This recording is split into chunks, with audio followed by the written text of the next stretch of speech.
ঠিক আছে না, সাথী সভাপতি, কমরেড ও বন্ধুগণ, আমার ভাই মা বোনেরা, আমি প্রথমেই আমাদের প্রয়াত দুই কমরেড, নেতৃস্থানীয় কমরেড বিশ্বনাথ ঘোষ এবং কমরেড আজাদ আলী শেখের স্মৃতির প্রতি শ্রদ্ধা জানাচ্ছি। আমরা এই শোক সভায় মিলিত হয়েছি তার প্রতি শেষ শ্রদ্ধা নিবেদন করতে, স্মৃতিচারণ করতে।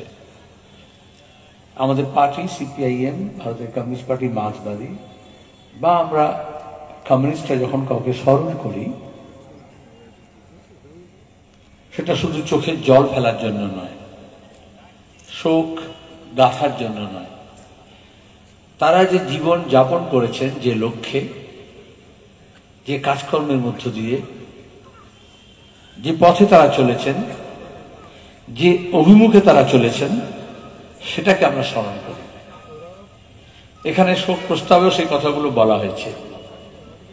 দুজনে প্রায় সমসাময়িক ছিলেন, 2 বছরের তফাৎ। আমাদের দেশ তখন সদ্য স্বাধীন হয়েছে বা হবে। আজাদ আলী শেখের নামের মধ্যেই পরিচয়, দেশ আজাদ হবে তার কমাস আগে তিনি জন্মেছেন, তার নাম আজাদ শেখ রাখা হয়েছে। বিশ্বনাথ আরো 2 বছর পরে। কিন্তু এই অঞ্চলে বিস্তীর্ণ এলাকা জুড়ে তারা মানুষকে সংগঠিত করেছে। সেই মানুষকে সংগঠিত করার আগে নিজের পথ সম্পর্কে স্পষ্ট ধারণা করেছেন যে কোন পথে এগোবে। দুজনেই একেবারে তরুণ বয়সে যৌবনে যুব আন্দোলনের সঙ্গে যুক্ত হয়েছিলেন। সেটাই বয়স যে সময় দাঁড়িয়ে তার ভাবনা চিন্তা গড়ে ওঠে, জীবন বোধ গড়ে ওঠে, জীবনের আদর্শ বেছে নেওয়া হয়, জীবনের লক্ষ্য স্থির করে। আমরা সবাই জানি জন্মিলে মরিতে হবে, অমরকে কোথা কবে। তাও আমরা মৃত্যুর পরে বলি অমর রহে। কেন বলি? কারণ তার যে দৈহিক শরীর, যে জীবনটা তিনি বেঁচেছেন, সেটা শেষ হয়ে গিয়েছে। কিন্তু যে জন্য তিনি তার জীবনকে উৎসর্গ করেছেন,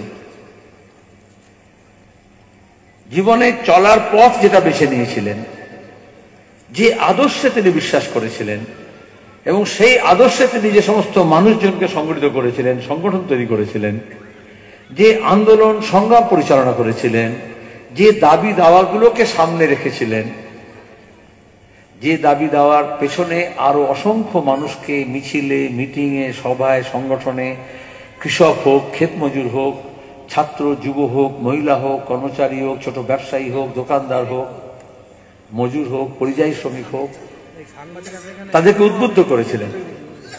তাই তাদেরকে স্মরণ করার জন্য আমাদের সেই বিষয়গুলোকে একটু আমাদের মাথায় টোকা দিয়ে যেতে হয়। তারা রাজনীতি করতেন, কিন্তু রাজনীতি করতেন একটা লক্ষ্য নেই। সবচেয়ে বড় লড়াই তাদের জীবনে এটা করতে হয়েছে। আমাদের মতো দেশে, গোটা পৃথিবীতে যখন লুট শুরু হলো, মুনাফার জন্য সবকিছু হবে, সবকিছু ব্যবসার জন্য হবে, সবকিছু আরো আরো বেশি ধান্দার জন্য হবে। ব্যবসা করা খারাপ না, লাভ করাও খারাপ না, কিন্তু এটা করতে গিয়ে যখন সে ব্যক্তিগত, ব্যক্তি কেন্দ্রিক, ব্যক্তি স্বার্থে, এবং সেখানে সমাজের স্বার্থ, সেখানে তার পারিপার্শ্বিকতা, তার পরিবেশ, সেখানে তার অনাগত ভবিষ্যৎ প্রজন্ম, সেখানে তার দেশ, তার সমাজ, তার গ্রাম, তার প্রতিবেশী, এইসব কোনো গুরুত্ব পাবে না, সে পথ বেছে নেবে। অনেকে তো রাজনীতি করেন, কিন্তু স্বার্থপরতার এমন রাজনীতি করেন, বেঁচে থাকার সময় হয়তো তাকে নিয়ে অনেক হইচই হয়। রোজ টেলিভিশনে, খবরের কাগজে কত গাল গপ্প, কত ছবি, কত ল্যাম্পপোস্টে কত ছবি টাঙানো হয়, কত ফুল মালা দেওয়া হয়, স্লোগান দেওয়া হয়, যুগ যুগ দিও, যুগ যুগ দিও বলা হয় না।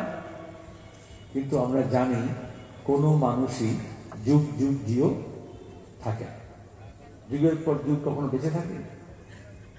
এটা জেনেও একটা অবাস্তব কথা বলা হয়।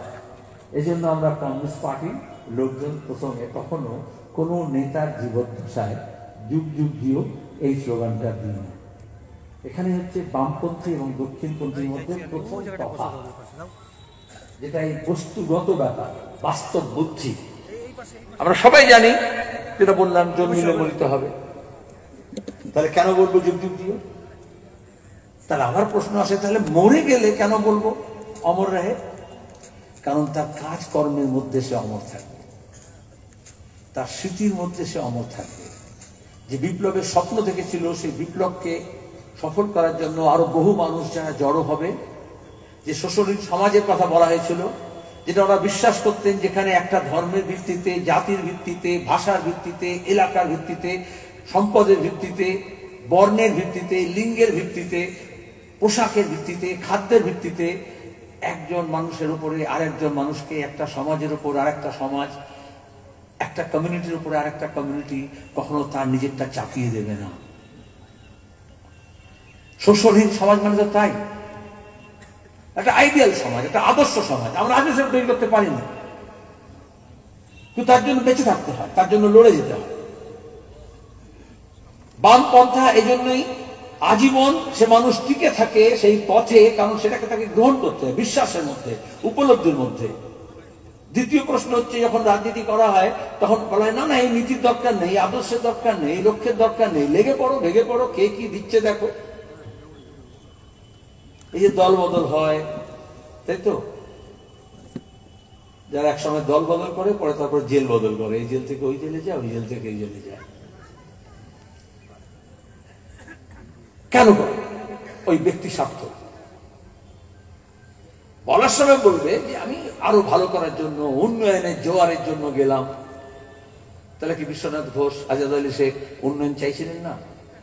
তারা যখন পঞ্চায়েতের সদস্য হয়েছেন, পঞ্চায়েতের কর্মাধ্যক্ষ হয়েছেন, যখন এমএলএ হয়েছেন, কৃষক আন্দোলনের নেতা হয়েছেন, যুব আন্দোলনের নেতা হয়েছেন, পার্টির নেতা হয়েছেন, জেলা জুড়ে কাজ করেছেন, তেহট্ট, চাপড়া, এসব জায়গা জুড়ে কাজ করেছেন।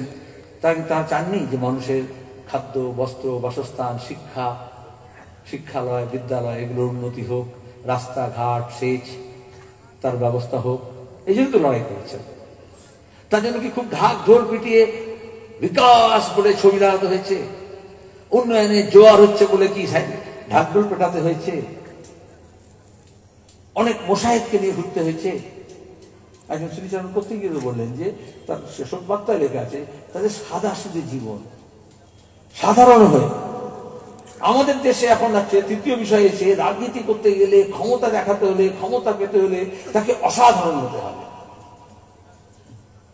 এখন দেখছেন না, আমাদের প্রধানমন্ত্রী সমুদ্রের নিচে চলে যাচ্ছেন, গুহার মধ্যে ডুবে যাচ্ছেন, মন্দির নির্মাণ করছেন, দেবতা প্রতিষ্ঠা করছেন, তার প্রাণ প্রতিষ্ঠা করছেন। এসব কোনো খারাপ ভালো কি বলছি না, এসব যে কোনো মানুষ করতে পারে। যায় তো লোকে, মুসলমান জুম্মার দিনে নামাজ পড়তে যাচ্ছে, 5 ওয়াক্ত নামাজ পড়ছে, কদিন পরে রোজা হবে, উপোস করবে, হজে যাবে, কেউ আজমেরে যাচ্ছে, কেউ দরগায় যাচ্ছে, আর কেউ তীর্থে যায়। এতগুলো পীঠ আছে, এতগুলো ধাম আছে, যায় তো। কিন্তু এত টেলিভিশন ক্যামেরা, এত ছবি লাগিয়ে, এত ঢাক ঢোল পিটিয়ে, এত বিজ্ঞাপন দিয়ে যায়।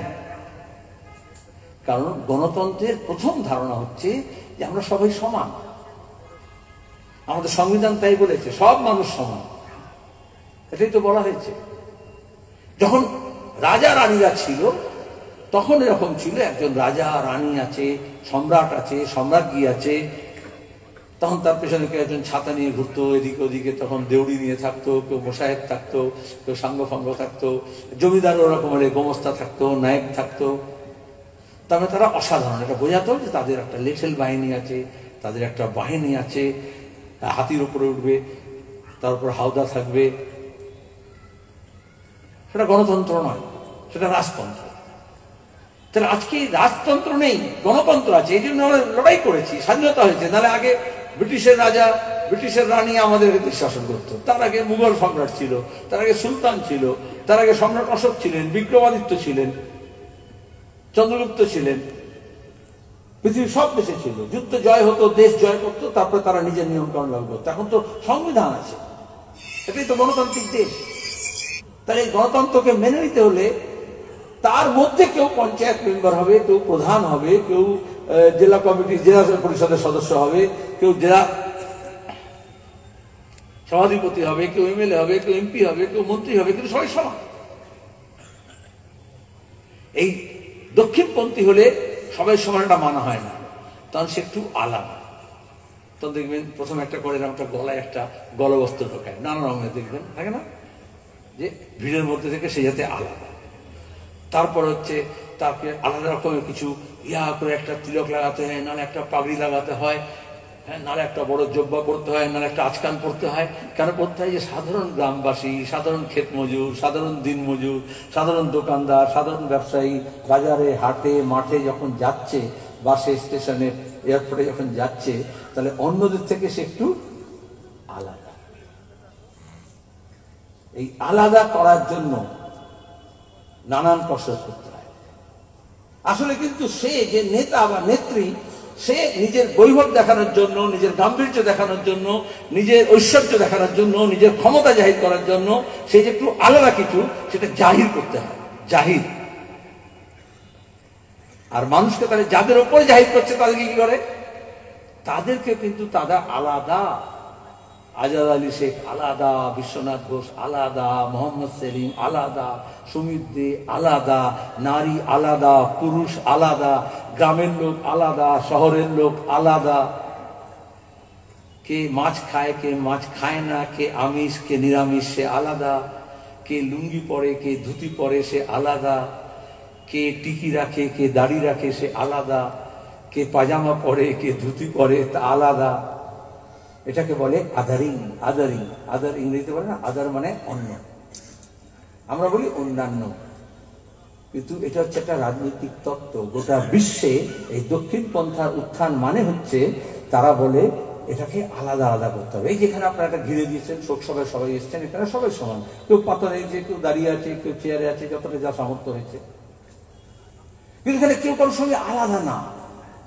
আমরা যখন দুজনকে স্মরণ করছি, দুজনকে ফুল দিচ্ছি, শোক বার্তা যখন হলো, তারপরে শোক প্রকাশ হলো, সবাই নীরবতা পালন করলেন, তাহলে আচারে আচরণেও, আন্দোলনে, সংগ্রামেও, সংগঠনেও এই আলাদা ভাব তৈরি করতে নেই।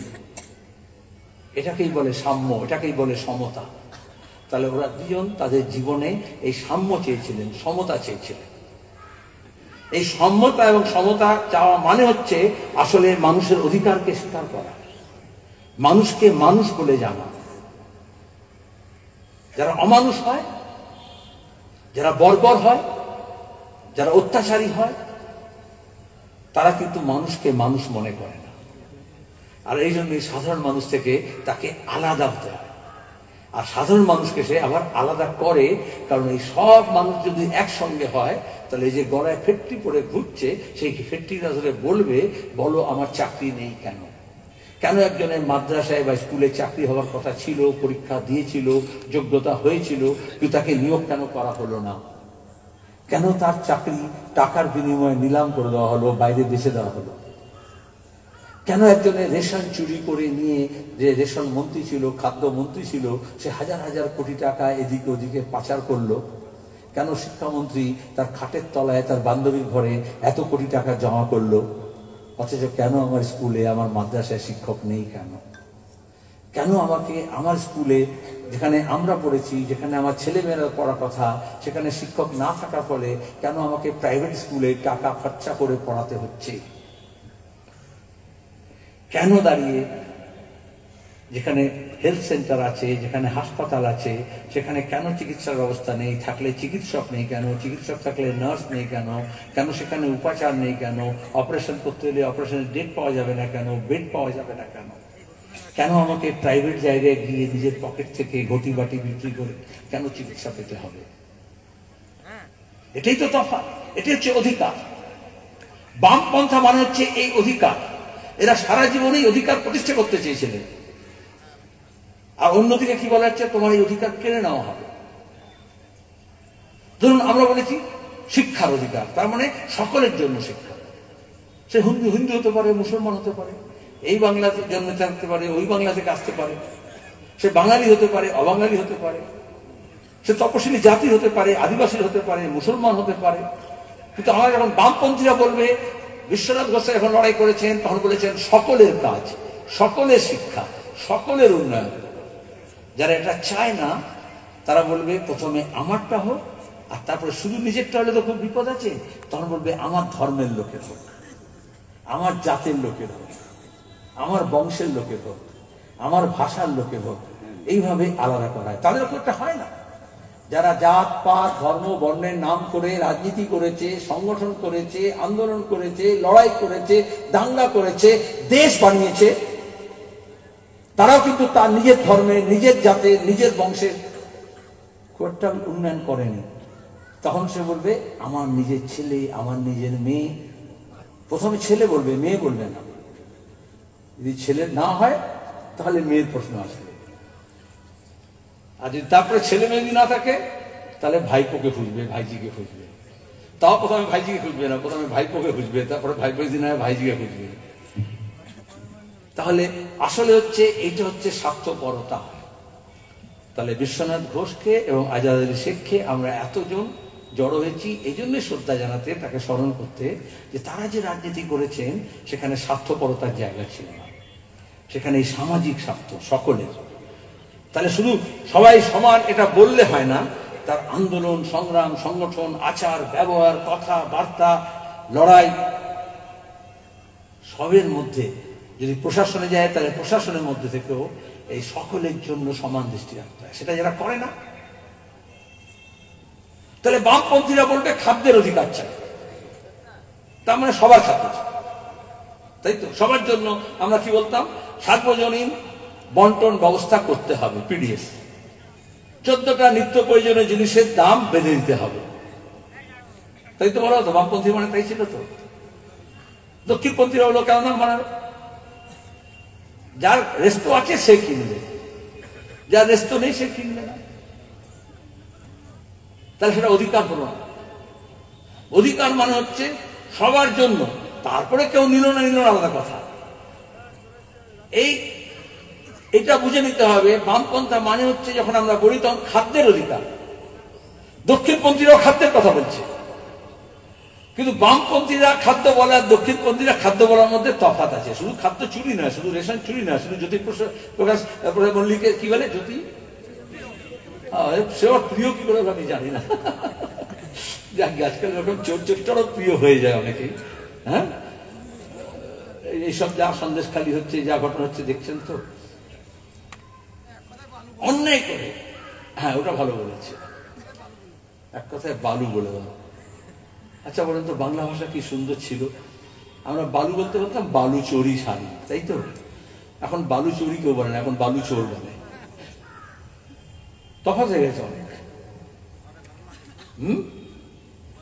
এখন বালি চোর, তাই তো? আগে বালি বললেই বলতো ইট বালি সিমেন্ট, এখন বালি শব্দ বললে মনে হবে বালি খাদান, সেখান থেকে বালি পাচার, সেখান থেকে বালি চোর। নদী সব চলে যাচ্ছে, বুঝে যাচ্ছে, যে কোনো সময় বন্যা হতে পারে। এসব পাল্টে গেছে। আগে বলতো হিন্দু, বাংলা সবাই মানুষ মা সারদা, সারদা বলতে একটা ভক্তি আসতো, রামকৃষ্ণ পরমহংসদেব, সারদা মা। এখন সারদা বললেই বলে চিটফান্ড। পরিবর্তন হয়েছে তো কিছুটা। হ্যাঁ, নারদ বললে আগে বলতো নারদ মুনি, বলে না, নারদ ছিল আমাদের পৌরাণিক কাহিনীতে। এখন নারদ বললে বলে নারদা কাণ্ড, নারদা.com, ওই যে ঘুষের টাকা নিয়েছিল শুভেন্দু তোয়ালে মোড়ে, কিনা মোড়ে শোভন মেয়র ছিল, শোভন চট্টোপাধ্যায়, তারপরে সব এক ছিল, কারো শাস্তি হয়নি, খেয়াল রাখেন। অথচ প্রতিদিন বোঝাচ্ছে কি, এই দেখো ইডি আসছে, সিবিআই আসছে, এই দেখো পুলিশ ডিজিপি গিয়ে বলছে কি সন্দেশখালীতে, আপনারা অভিযোগ করুন, যার যা জমি গেছে আমরা সব দেখব। আচ্ছা, অভিযোগ করেনি নিরাপদ সর্দার, যাকে এখন জেলে পুরে দিয়েছে, সে এমএলএ ছিল, সে অ্যাসেম্বলিতে যখন বলেছে স্পিকারকে যে আমার মা বোনেদের নির্যাতন করা হচ্ছে সন্দেশখালীতে, জমি কেড়ে নেওয়া হচ্ছে, 12 সালে বলেছে, 13 সালে বলেছে, যেই মুহূর্তে বলেছে যে মা বোনেদের নির্যাতন করা হচ্ছে, স্পিকারের আসনে বসেছিল সোনালী গুহ, এখন বিজেপি নেত্রী, তখন মমতার ঘনিষ্ঠ ছিল, এখন শুভেন্দুর ঘনিষ্ঠ। সে বললো মাইক বন্ধ করে দাও, এসব শোনা হয়নি। আর এখন ন্যাকামি করে কি বলছে, পুলিশ বলছে, পিসি ভাইপো বলছে, অভিযোগ আগে করলেন না কেন? অভিযোগ শুনেছ? মিথ্যা মামলা করেছো 85,000 আমাদের কর্মীদের বিরুদ্ধে, ঘর ছাড়া করেছ। আজকে জানছে মা বোনদের নির্যাতন। এইখানে তৃণমূলের এমপি বলেনি সিপিএম এর ঘরে ছেলে ঢুকিয়ে দেবো। আমাদের মা বোনদের টানাটানি করেনি, অভিযোগ জানাতে গেছে তাকে মিথ্যা মামলায় জড়িয়ে দিয়েছে। এখন এমন ভাব দেখাচ্ছে যেন আমরা তো কিছু জানতাম না। এই কথাগুলো এই সময়ের মধ্যে জীবনে শেষ দিন পর্যন্ত আজাদ আলী শেখ, বিশ্বনাথ ঘোষ তারা লড়ে গিয়েছেন, নড়ে নেই। অনেকে একটু ভয় পেয়ে গিয়েছিল, অনেকে কি দরকার বাবু সব ঝামেলা করার। আবার কেউ কেউ বলেছিল এরা এত কঠিন, এত খারাপ, এত খুন খারাপি, ধর্ষণ, চুরি, কাটমানি, লুট, ঘরের টাকা, 100 দিনের কাজের টাকা, সব ভুয়ো রেশন কার্ড, ICDS এর খাবার চুরি করে নিচ্ছে, মিড ডে মিলের খাবার চুরি করে নিচ্ছে, ছেলে মেয়েদের পশু খাদ্য খেতে বাধ্য করছে। তাহলে কি হবে? বলে না সেলিম ভাই আপনাদের দিয়ে হবে না, একটু কড়া লাগবে। কি করে কড়া লাগবে? বলে 56 ইঞ্চি ছাতিওয়ালা লাগবে। এইসব জায়গায় অনেক এরকম ছিল। বিশ্বনাথ ঘোষের কথা শোনেনি, আজাদ আলী শেখের কথা শোনেনি, মনে করেছে এই 59কে শায়েস্তা করতে হলে 56কে ডেকে আনতে হবে। আবার আসছে 56। গোটা দেশে তো 56 সরকার চলছে, গোটা দেশে 2014 থেকে। বিচারপতি অমৃতা সিং হাইকোর্টে দাঁড়িয়ে বলেছেন এই অভিষেকের যত সম্পত্তি বেড়েছে এগুলো 2013 পর থেকে বেড়েছে। এই যে লিপস এন্ড বাউন্স, এই যে শাহজাহানের যে দাপট বেড়েছে, লুট বেড়েছে, কখন বেড়েছে?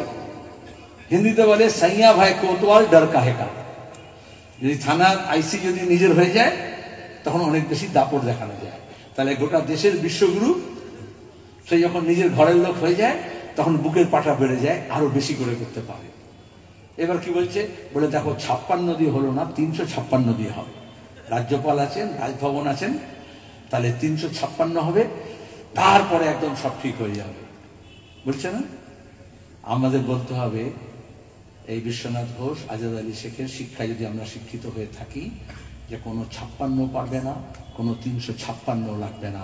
বাংলার মানুষ যদি হিন্দু মুসলমান নির্বিশেষে, তপশিলি জাতি, আদিবাসী, রাজবংশী, নেপালি, বাঙালি, পাহাড় সমতল, উত্তর দক্ষিণ মিলে এক কাট্টা যদি হয় তাহলে আমাদের ভবিষ্যৎ আমরাই ঠিক করব, কোনো হিল্লি দিল্লি ঠিক করবে না।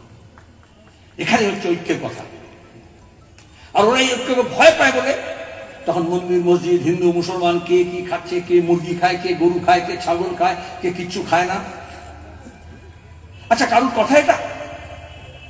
খাদ্যের অধিকার মানে আমাদের দেশের সংবিধান বলেছে কোন নেতা, কোন দলের, সিপিএম এর কোন MLA, কোন MP, কোন মন্ত্রী, কোন মুখ্যমন্ত্রী, কোন প্রধানমন্ত্রী, রাষ্ট্রপতি, উপরাষ্ট্রপতি, কারুর অধিকার নেই আমার টিফিন বক্সে কি খাবার আছে সেটা নিয়ে প্রশ্ন করা, আমার বাড়িতে কি রান্না হয় সেটা বলা, আমার ফ্রিজের মধ্যে কি খাবার আছে সেটা দেখা। এই অধিকার দেওয়া হয়েছে। বরঞ্চ উল্টো বলা হয়েছে সামাজিক, অর্থনৈতিক, রাজনৈতিক ন্যায় করা হবে, সবাইকে সমান চোখে দেখা হবে। কিন্তু দেখতে হবে যদি সামাজিক ন্যায় করতে হয়, অর্থনৈতিক ন্যায় করতে হয়, তাহলে প্রধানমন্ত্রী, রাষ্ট্রপতি, মুখ্যমন্ত্রী, মন্ত্রী, রাজনৈতিক নেতা, সব দলের তার এটা কাজ হচ্ছে এটা না যে কে কি খাচ্ছে এটা দেখা, যে খেতে পাচ্ছে না সে কেন খেতে পাচ্ছে না। যার বাড়িতে রেশন নেই, যার রান্নার গ্যাস নেই, যার কেরোসিন তেল নেই, যার কয়লা নেই, যার উনুন জ্বলে না, যার খাদ্য, যার ছেলেপুলের মুখে ভাত ডাল জোটে না, সেটা কেন হয় না সেটা দেখা। এইখানে হচ্ছে রাজনীতির তফাৎ। এখন দাঁড়িয়ে বিষয়টাকে পাল্টে দেওয়া হচ্ছে। আর এই জন্যই আমাদের এই লড়াই, যেখানে দাঁড়িয়ে আমাদের অন্ন, বস্ত্র, বাসস্থান। রাজনীতি মানে এটা নয় কার ঘরের টাকা কে মেরে দিবে। রাজনীতি মানে কাজের অধিকার, যার কাজ নেই তাকে কাজ দিতে হবে। আমরা দীর্ঘদিন লড়াই করেছি। বিশ্বনাথ ঘোষ, আজাদ আলী শেখ বলেছে কাজের অধিকারকে সংবিধানের মৌলিক অধিকার হিসেবে স্বীকৃতি দিতে হবে।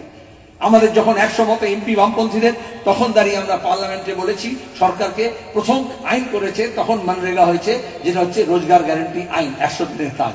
আমরা বলেছিলাম 365 দিনের কাজ। আমরা বলেছিলাম গ্রাম শহর সবার, কিন্তু তৎকালীন সরকার বলেছিল এত টাকা নেই, প্রথমে 100 দিনের করি, তারপরে 200 দিন করবো, তারপর 300 দিন করবো। আমরা বলেছিলাম চলো ভাবতা ভূতকা লাঙ্গটি চাই, আগে 100 দিনের শুরু তো হোক।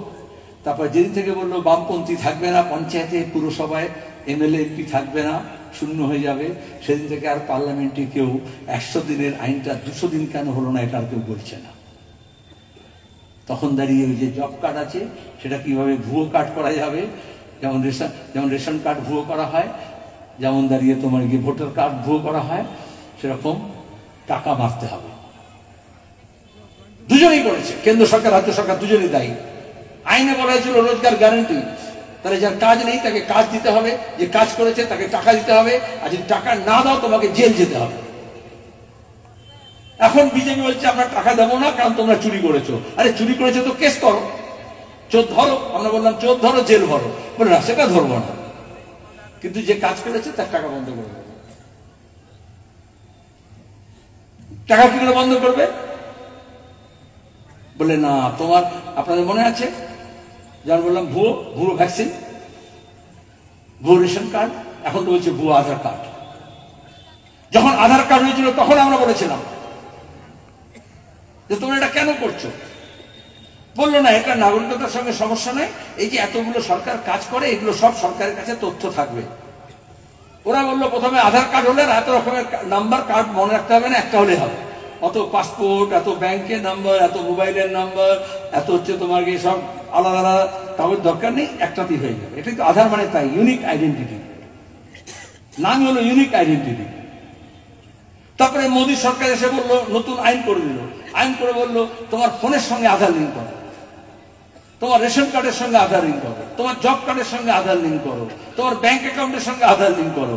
আর তারপর দেখা গেল তার থেকে ব্যাংক থেকে টাকা লোপাট করে দিচ্ছে।